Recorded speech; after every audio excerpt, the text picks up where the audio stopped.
In the summer of 1977, a single mother in North London called the police with a story that sounded impossible. Her children weren't being threatened by a burglar or a stranger outside.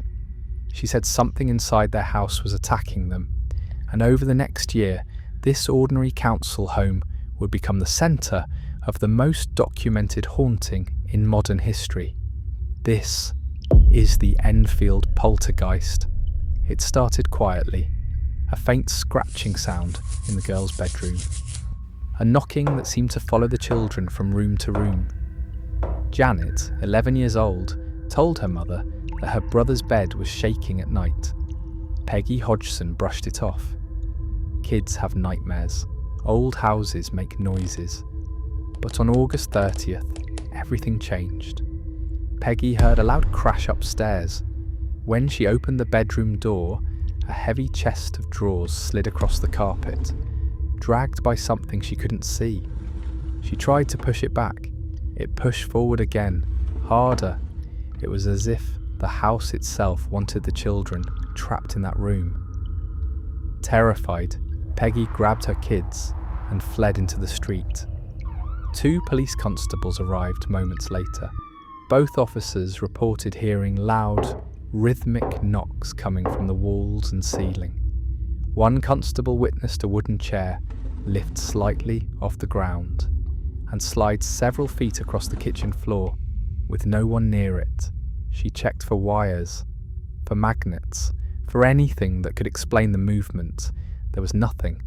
She later signed a sworn affidavit confirming what she saw.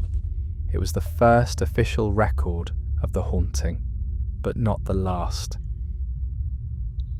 Soon after, the activity focused on Janet. Furniture shook when she walked past.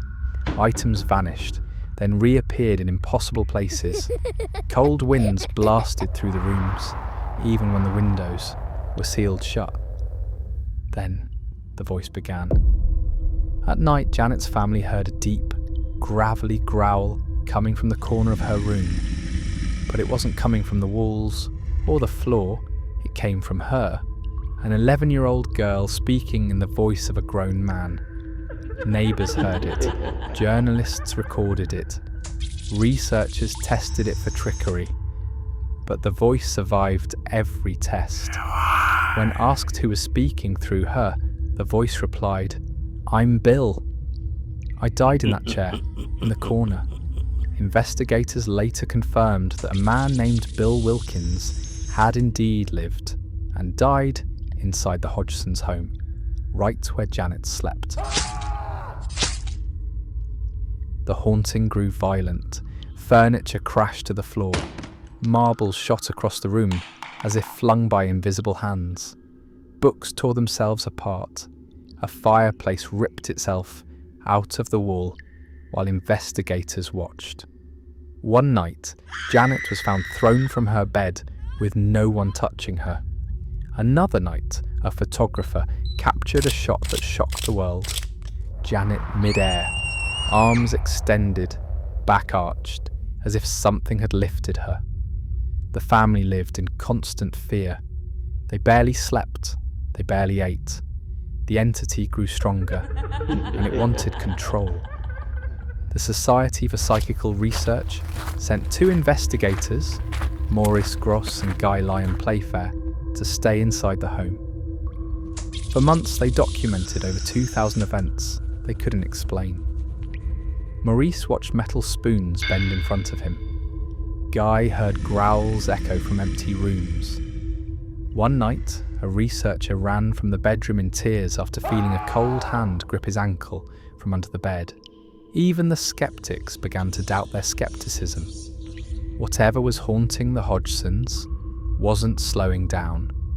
After more than a year, the activity weakened. The furniture stopped moving. The voice grew faint. The knocking became rare. Janet later said the entity never left completely, but lost its strength. The Hodgsons eventually returned to normal life, but none of them ever forgot what happened in that house. To this day, the Enfield Poltergeist remains one of the most investigated hauntings in history, and yet No one has ever explained it. Some believe it was a hoax, others believe it was real. But if you ask the Hodgsons, they'll tell you the same thing. We didn't imagine it, we survived it. Subscribe for more real cases if you're not afraid of what you'll find next.